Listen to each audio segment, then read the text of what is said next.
pagi, Bapak Ibu Saudara yang dikasihi Tuhan. Bagaimana kabar saudara pagi hari ini? Luar biasa, amin.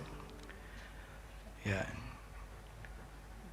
Yang heritage silakan bisa ikut Kak Jessie ke ruang heritage. Ada piknik hari ini katanya ya. Ada piknik di taman hari ini. Baik.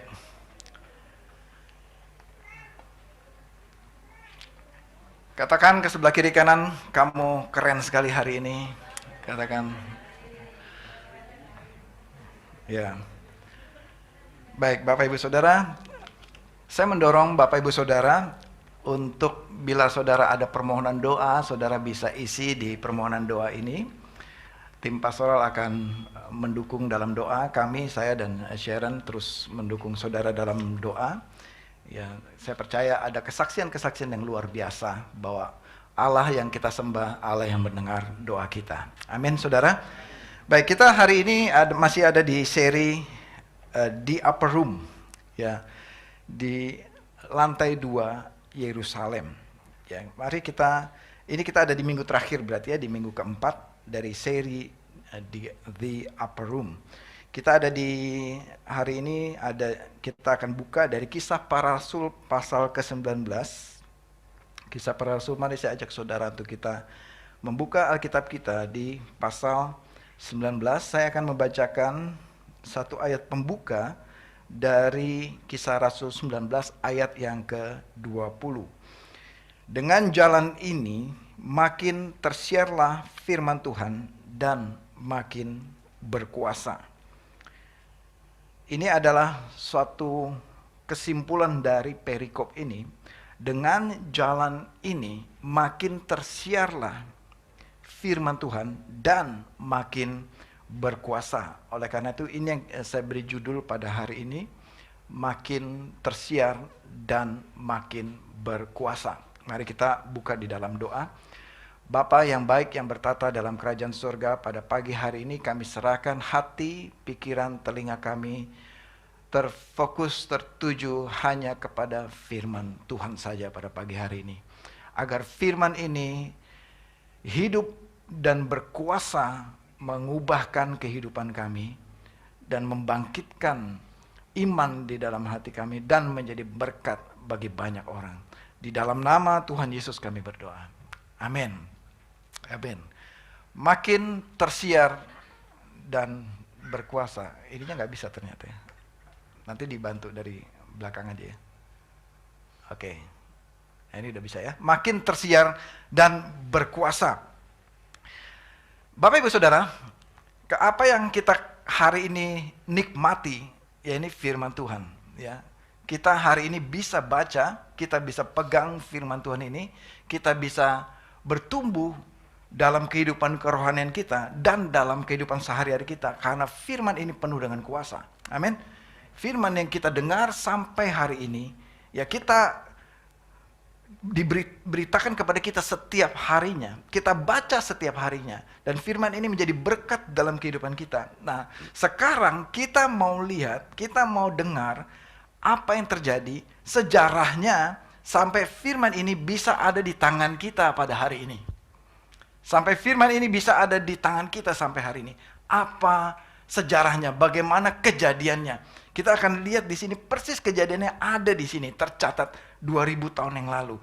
Dengan jalan ini makin tersiarlah firman Tuhan. Kata-kata tersiar ini artinya adalah dengan kata-kata, dengan bahasa, ya, dengan perkataan yang itu dari mulut ke mulut diberitakan terus, itu namanya tersiar.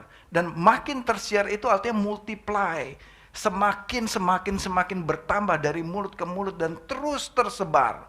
Tersiar itu artinya disiarkan, ya, dari mulut ke mulut.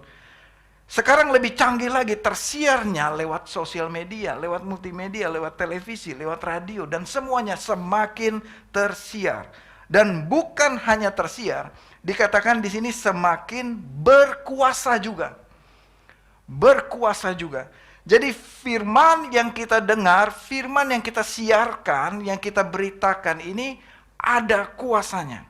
Karena firman itu hidup dan firman itu kuat Dan firman itu lebih tajam dari pedang bermata dua manapun. Firman itu tidak akan pernah gagal kalau firman itu diucapkan dari mulut kita. Firman tidak akan kembali dengan sia-sia. Firman hidup dikatakan. Makin berkuasa di dalam kehidupan kita. Makanya semakin kita siarkan firman ini, semakin penuh dengan kuasa. Semakin berkuasa.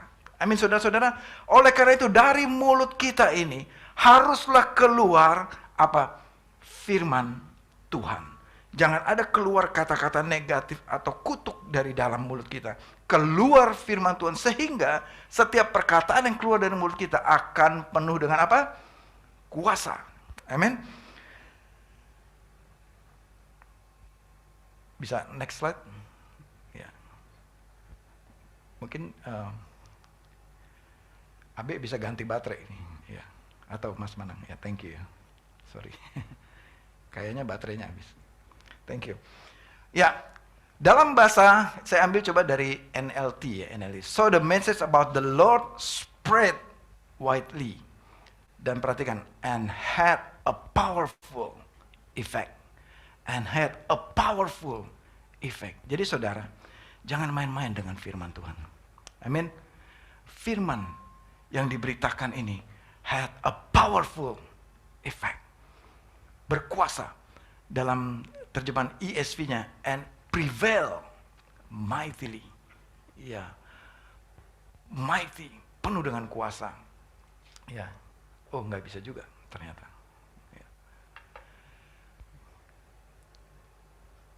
Nah, saudara, saya coba kita perhatikan dengan ayat 19 ini ya. Ayat 20 ini. Dengan jalan ini. Ya. Dengan jalan ini. Apa yang dimaksud dengan jalan ini? Ya, karena yang saya ambil ayat 20 ini adalah kesimpulan, ya kan? Jadi, dengan cara apa? Dengan jalan apa? Ya, so the word of the Lord continue increase, ya, atau dalam bahasa NLT, so the message about the Lord spread widely. Itu akibatnya. Nah, kita mau lihat sekarang apa kejadiannya. Ya, itu kita bisa lihat mulai dari ayat ke-8. Coba saya bacakan ya, ayat ke-8. Selama, ini next slide aja, Abe. Ya. Selama 3 bulan Paulus mengunjungi rumah ibadat di situ dan mengajar dengan berani oleh pemberitaannya. Ia berusaha meyakinkan mereka tentang kerajaan Allah. Nah, Bapak Ibu Saudara, cerita ini adalah cerita tentang Rasul Paulus. Ya, kita sudah mendengar minggu lalu bagaimana pertobatan Paulus, bagaimana Paulus mengalami perjumpaan dengan Roh Kudus, dengan Tuhan Yesus. Ya, didatangi langsung oleh Tuhan Yesus dalam sinar yang kemuliaan yang sangat terang. Itu mengubahkan kehidupan Paulus. Paulus yang tadinya pembunuh, memburu orang-orang Kristen, Paulus setelah berjumpa dengan Yesus, Tuhan mentransform kehidupan Paulus untuk dia menjadi pemberita firman Tuhan. Dan Paulus di dalam kisah ini, tibalah Paulus di kota Efesus. Bapak Ibu Saudara, kota Efesus ini adalah kota yang penuh dengan penyembahan berhala. Kota Efesus adalah tempat di mana orang-orang tuh menyembah Dewi Artemis, ya. Kota Efesus di tempat di mana pemujaan dewi-dewi Artemis itu, patung-patung dewi, mereka melakukan penyembahan berhala dan penuh dengan kuasa gelap, kuasa gaib, ya. Nah, Paulus tinggal di sana selama 3 bulan dan Paulus mengunjungi rumah-rumah ibadat di situ dan mengajar firman Tuhan dengan berani. Paulus mengajar di ibadat dan juga perhatikan ini, Paulus juga mengajar di ruang kuliah di kampus yang bernama Tyrannus, ya. Jadi kalau boleh dibilang kampus missionary pertama ini adalah Paulus, ya. Paulus mengajar selama 2 tahun di Universitas Tyrannus, ya, di Tyrannus, ayat ke-9, ya. Hal itu dilakukan 2 tahun lamanya, sehingga semua penduduk Asia, nah kalau bicara semua, dikatakan semua penduduk Asia itu di daerah Turki, ya, kira-kira ya, daerah itu, Asia kecil. Jadi hampir semua wilayah itu mendengar firman Tuhan di ayat 10. Dan baik orang Yahudi maupun orang Yunani, mereka mendengar firman Tuhan. Nah, Bapak Ibu Saudara, Dengan jalan apa? Dengan cara apa firman ini bisa tersiar? Kenapa? Jadi kira-kira begitu pertanyaannya. Kenapa firman Tuhan ini, firman yang diberitakan Paulus ini bisa tersiar, bisa berkuasa? Ya, perhatikan ayat ke-11. Ya. Oleh Paulus, ya ayat 11. Ya, oleh Paulus Allah mengadakan mujizat-mujizat yang luar biasa. Jadi yang pertama, Bapak Ibu Saudara, kenapa firman Tuhan ini tersiar dan makin berkuasa? Yang pertama adalah Allah mengadakan mujizat yang luar biasa. Kenapa makin tersiar? Next slide. Karena Allah mengadakan mujizat yang luar biasa. Nah, Saudara boleh catat ini. Yang pertama dulu. Yang pertama, Allah mengadakan mujizat yang luar biasa. Bapak Ibu Saudara, Allah sejak dulunya sampai sekarang dan sampai selama-lamanya, Allah selalu mengadakan mujizat yang luar biasa. Yang saya mau sampaikan kepada saudara, perhatikan di ayat ke-11 ini dan catat ayat ke-11 ini saudara, bahwa yang mengadakan mujizat itu siapa, Bapak Ibu Saudara? Siapa yang mengadakan mujizat? Yang mengadakan mujizat adalah Allah yang mengadakan mujizat. Dan Allah mengadakan mujizat itu bukan mujizat yang biasa-biasa. Dikatakan di sini apa? Allah mengadakan mujizat yang luar biasa. Katakan bersama saya, luar biasa. Nah, ngomong luar biasanya dengan luar biasa juga. Luar biasa, katakan ya. Dengan luar biasa. Bukan mujizat yang kaleng-kaleng. Bukan mujizat yang biasa-biasa. Bukan mujizat yang bisa manusia lakukan. Tidak. Mujizat adalah ini yang Allah lakukan adalah mujizat yang manusia tidak bisa lakukan. Oleh karena itu disebut mustahil. Jadi Allah selalu melakukan perkara yang mustahil. Katakan bersama saya, mustahil. Yang di luar nalar manusia. Yang tidak bisa manusia pikirkan. Itu yang Allah adakan. Artinya Allah lakukan. Yang kedua, dan Allah melakukannya, mujizat itu melalui muridnya. Yang kedua, next slide. Melalui muridnya. Siapa di ayat ini? Ayat ke-11 tadi ya. Oleh siapa? Paulus. Paulus adalah murid Yesus. Ya. Jadi perhatikan, Allah ini mau dan selalu melakukan mujizat dengan luar biasa. Dan Allah melakukannya tidak sendirian, Bapak Ibu Saudara. Perhatikan ini. Setiap kali Allah melakukan mujizat, Allah pakai orang, yaitu muridnya. Dan dalam konteks ini, Allah memakai Paulus untuk melakukan mujizat yang luar biasa. Ayat 12, bahkan, dikatakan bahkan, orang membawa sapu tangan atau kain yang pernah dipakai oleh Paulus, meletakkannya atas orang-orang sakit, maka lenyaplah penyakit mereka dan keluarlah roh jahat. Jadi Allah pakai manusia, Allah memakai muridnya, Allah memakai Paulus untuk mengadakan mujizat. Amin Bapak Ibu Saudara. Nah kita mau dengar kesaksian dari Pak Yodi. Ya selanjutnya Pak Yodi akan melanjutkan. Pak Yodi akan membagikan kesaksian dan akan share juga dari apa yang kita sudah diskusikan, kita sudah bahas lebih detail lagi. Pak Yodi akan membagikan kepada saudara. Silakan Pak Yodi.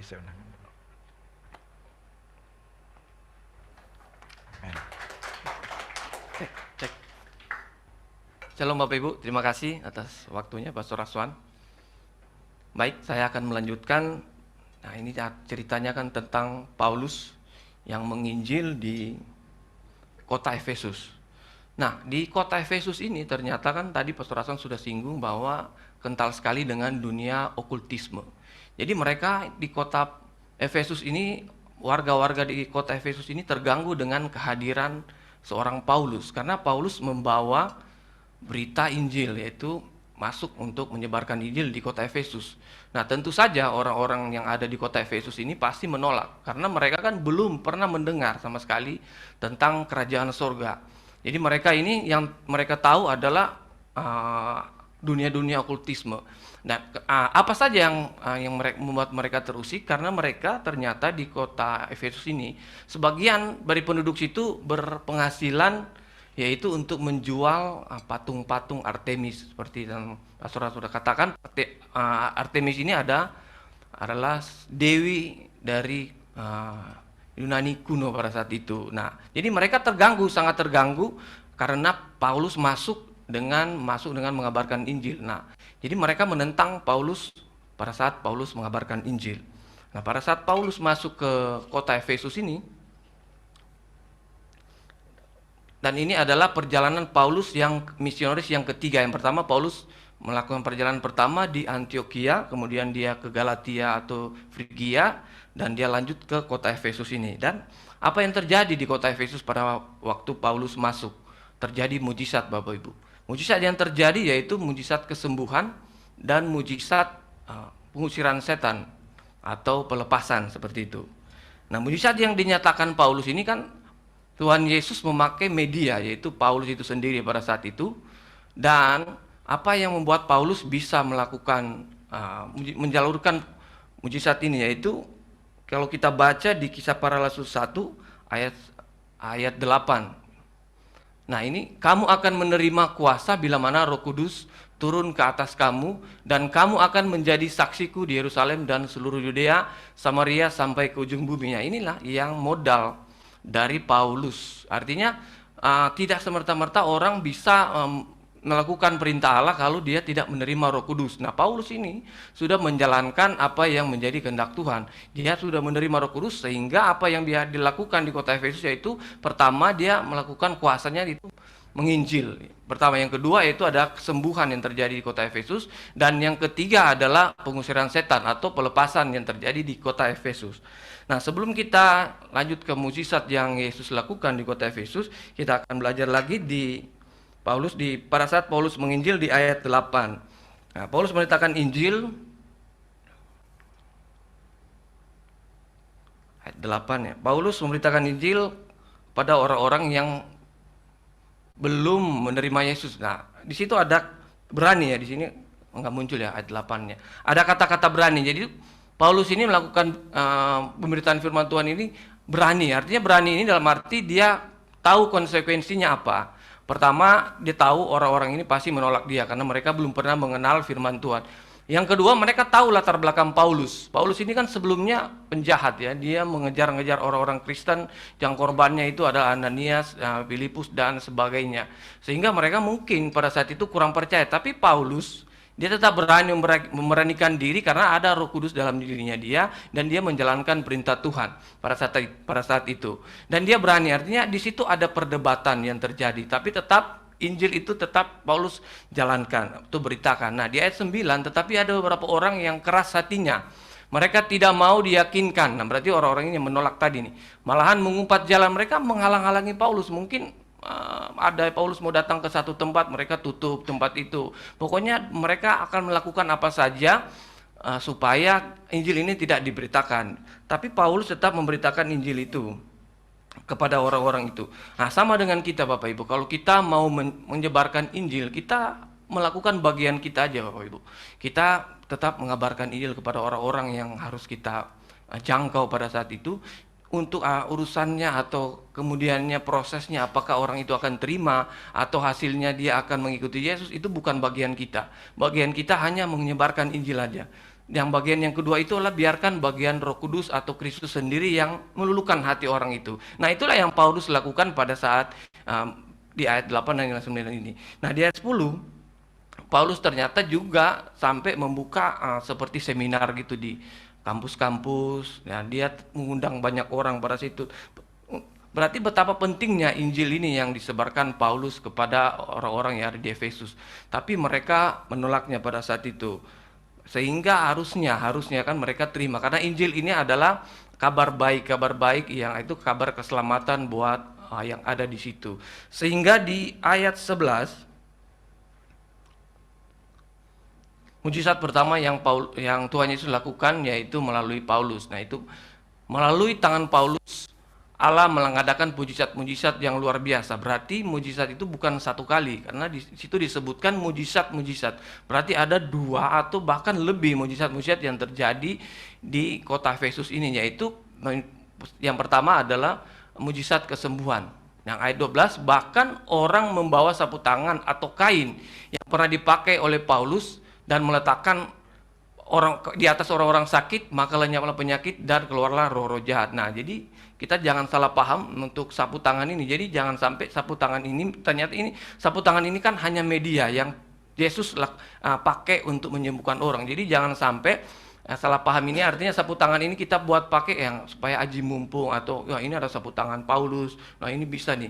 Kalau misalnya itu bisa dipakai, saya bisa beli itu sapu tangan kan. Jadi nggak perlu ke dokter, nggak perlu ke rumah sakit. Kita pakai aja sapu tangan Paulus, kita sembuh kan, seperti itu. Tapi Tuhan memakai media-media yang ada di sekitar kita, yaitu mungkin Tuhan Yesus bisa memakai orang, dan Tuhan Yesus juga bisa memakai sapu tangan. Jadi betapa hebatlah Tuhan Yesus kita. Dia tidak ada yang mustahil bagi dia, semua dia bisa pakai untuk untuk membuat mujizat. Pernah ingat cerita tentang Elisa? Elisa membelah sungai Yordan itu memakai jubahnya Elia. Nah itu kan Tuhan pakai jubah itu untuk membelah. Begitu juga dengan Musa. Waktu itu Musa membawa bangsa Israel dari Mesir masuk ke tanah Kanaan. Ya, Allah memakai tongkat Musa untuk membelah lautnya, seperti itu. Jadi Allah mengizinkan media-media yang biasa dia pakai untuk melaksanakan mujizatnya dia. Nah ini jelas sekali ya, bahwa sapu tangan ini adalah media, salah satu media yang Tuhan pakai untuk menyembuhkan orang-orang yang ada di situ.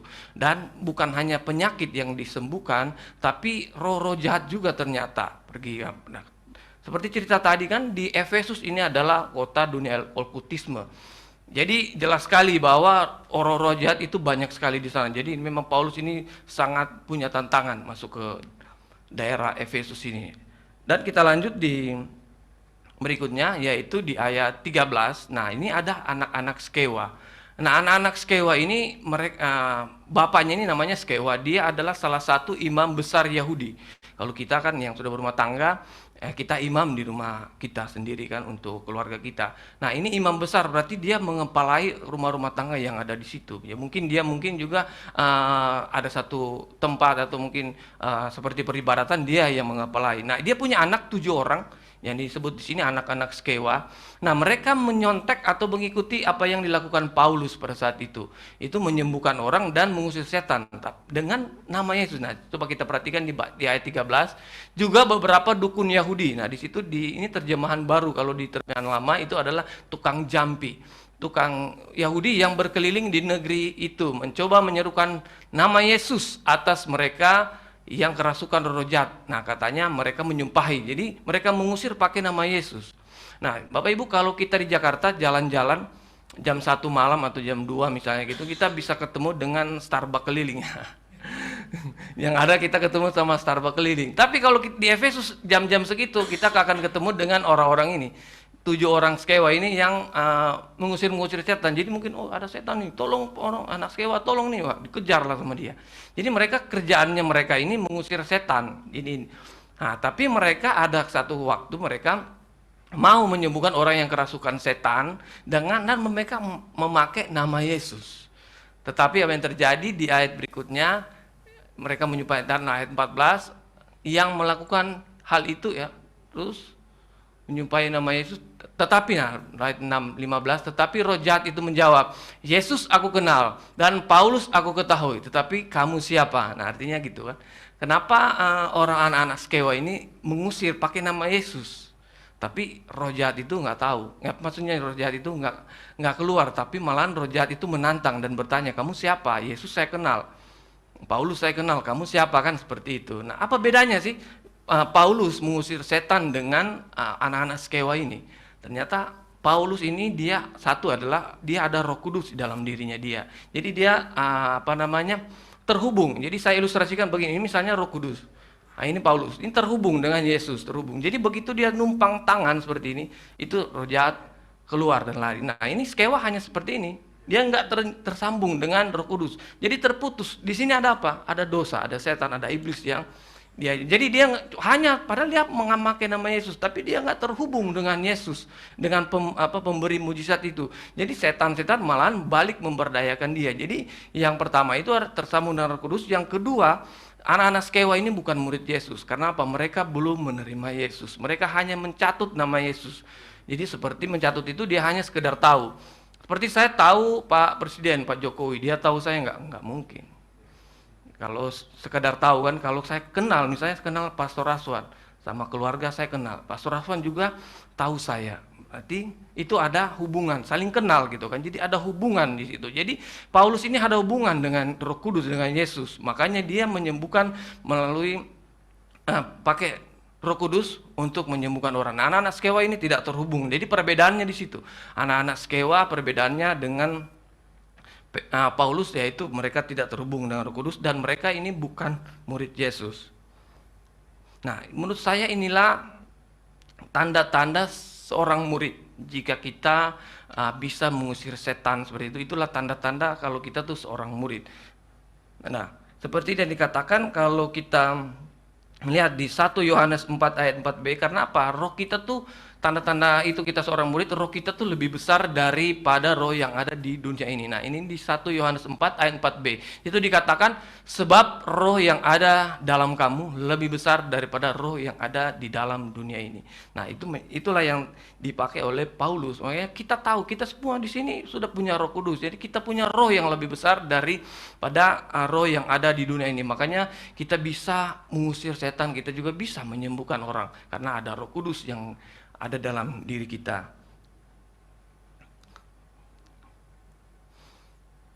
Nah, kalau boleh tahu, ada yang pernah mengusir setan pakai nama Yesus di sini? Wah, itu banyak. Ada Pak Raswan, ada Pak Ivan, ada lagi. Nah, saya juga pernah, Bapak Ibu. Ini saya sekedar cerita. Dulu tahun sekitar 2016-2017, saya pulang dari tempat kerja waktu itu. Biasanya Jen kalau dia ada apa-apa dengan Jose atau kita masih punya anak pertama, dia akan kabari lewat chat gitu. Jose sakit atau dia apalah pokoknya ada gitu, dia selalu kabarin. Nah, pada saat saya pulang itu udah malam memang. Udah sekitar jam 11 saya pulang, tiba-tiba saya mandi, makan. Ini Jose kebangun nangis. Saya kan lanjutin aja terus makan. Selesai itu kok nggak berhenti-berhenti. Jen udah lakukan cara-cara kan. Udah lakukan cara, udah bujuk, kasih ASI apa semua, tetap aja Jose ini nangis. Saya habis makan, saya bilang kenapa dia, nggak tahu. Nah, saya peluk, bujuk-bujuk ya. Jadi saat saya peluk, searah dia di depan saya, ternyata Jane lihat, nih kok matanya agak putih, masa sih? Saya lihat begitu, wah iya, wah saya bingung pada saat itu. Apa yang harus saya lakukan? Saya langsung teringat suasana-suasana di kampung saya pada saat itu. Kalau di kampung saya, katanya sih waktu itu saya masih belum berkeluarga. Jadi di kampung saya itu kalau ceritanya begini, kalau kalian punya anak di rumah anak kecil, kalian pulang tengah malam, jangan dulu langsung masuk rumah, apalagi masuk kamar. Kalau ada punya anak kecil, katanya ada yang ikut-ngikut seperti itu. Wah, nah mulai saya di situ mulai mikir ke situ kan. Waduh, apa yang terjadi kalau ada yang ikut? Saya juga nggak tahu ini mau ngapain kan. Terus ada dengar-dengar juga dari kamu, kalau mungkin dia sakit perut kayaknya. Saya bilang mungkin saya mau nelpon papi saya, mami saya, mereka udah tidur, udah malam banget kan, 1 jam lebih dari kota Jakarta. Waktu saya telepon nggak terhubung. Nah, apalagi saya mikir lagi ini, ada yang orang kasih tahu mereka kalau dia sakit perut, bikin telur dadar pas panas langsung taruh di perut. Wah, saya bilang nggak bisa, melepuh perutnya ini. Jadi mereka katanya harus ada panasnya itu yang diambil. Ada juga yang bilang dari saudaranya Jane, ambil minyak di tangan langsung dikasih dipanasin di kompor langsung ditaruh. Wah, ini jangan-jangan tangan bisa kebakar nih tuh. Nah, itu akhirnya semua buntu saat itu.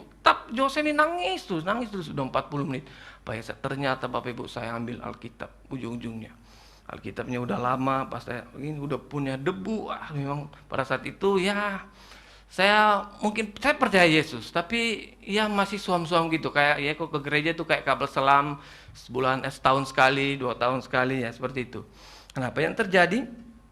Setelah itu saya berdoa, saya berdoa terus saya buka Alkitab itu, saya dapat di Alkitab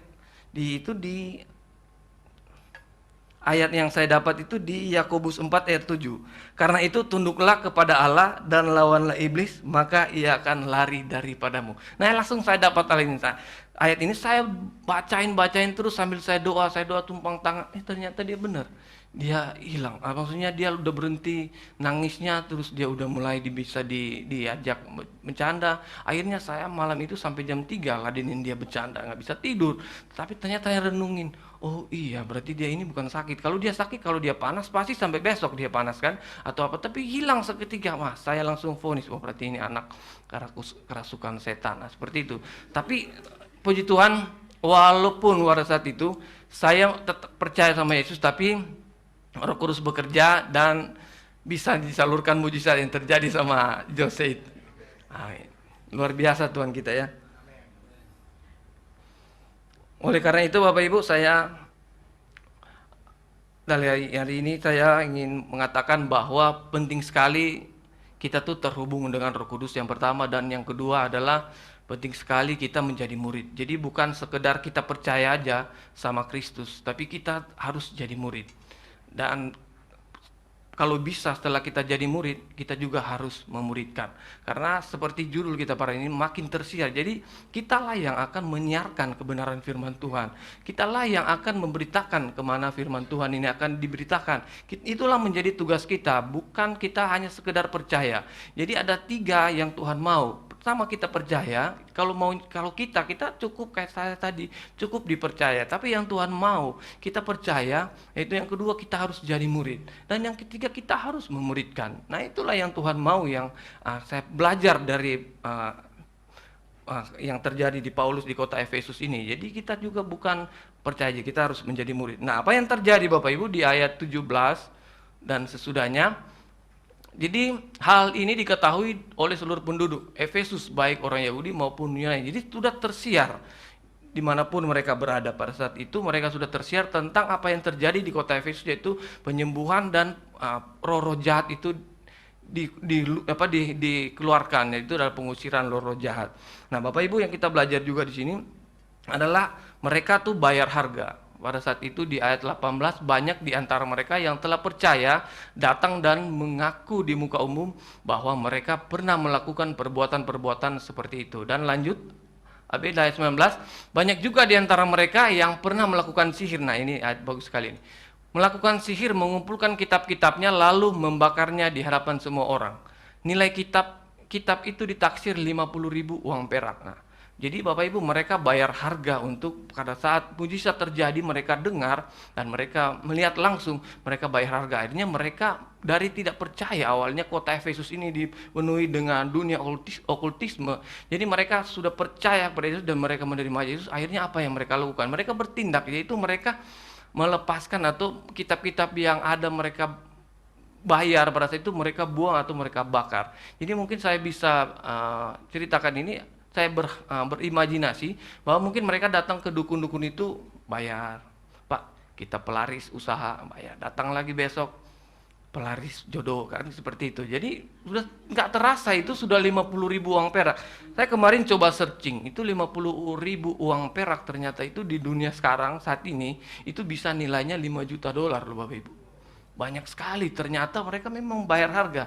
Harga seperti itu mereka tinggalkan karena mereka hanya ingin mengikuti Yesus. Bapak, Yesus kita berarti luar biasa. Mereka bisa meninggalkan kitab yang seharga segitu mahal, tapi mereka menerima Yesus sebagai juru selamat. Nah, seperti itu. Dan terjadi kebangunan rohani yang secara besar-besaran di Efesus ini. Sehingga saya bisa ambil kesimpulan Bapak Ibu pada pagi hari ini. Kesimpulannya kita pada pagi hari ini yaitu kita tidak harus percaya juga, tetap kita harus menjadi murid dan kita harus memuridkan agar supaya apa yang menjadi pelajaran kita pagi hari ini, yaitu yang terjadi yang Paulus lakukan, kita bisa memberikan kepada orang-orang yang kita cintai atau yang kita kenal di dekat-dekat kita, agar supaya ini Injil selalu disiarkan dan Tuhan kita makin berkuasa. Demikian dari saya, amin dan terima kasih. Saya kembalikan ke Pastor. Terakhir. Ayat 20. Ayat 20. Dengan jalan ini makin tersiarlah firman Tuhan dan makin berkuasa. Ayat 21. Kemudian daripada itu semuanya itu, Paulus bermaksud pergi ke Yerusalem melalui Makedonia, Akaya.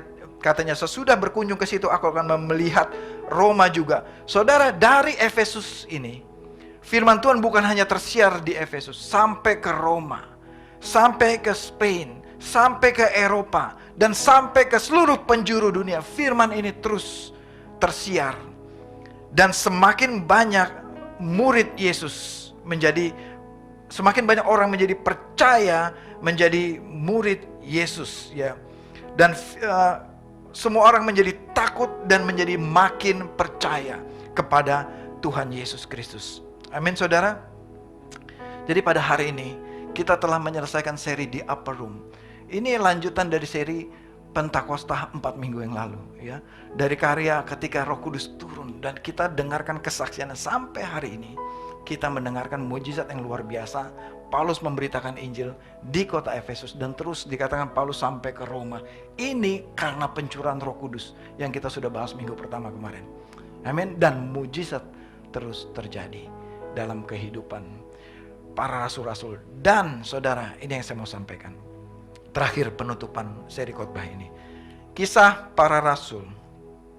Ya. Kitab Kisah Para Rasul ini ditutup ya di Kisah Para Rasul 28, ditutup di ayat 30 sampai 31. Dan Paulus tinggal 2 tahun penuh di rumah yang disewanya sendiri itu. Ia menerima semua orang yang datang kepadanya. Ayat 31, dengan terus terang dan tanpa rintangan apa-apa. Ia, yaitu Paulus, memberitakan kerajaan Allah dan mengajar tentang Tuhan Yesus. Saudara,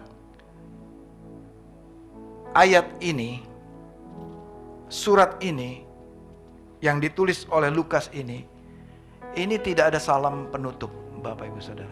Beda dengan surat-surat yang lain. Surat yang ditulis oleh Lukas ini tidak ada kata penutup. Artinya ini terpotong suratnya, belum selesai. Sampai di Paulus memberitakan, mengajar tentang Tuhan Yesus Kristus, titik. Artinya, saudara, apa yang terjadi? Apakah ini tidak sengaja?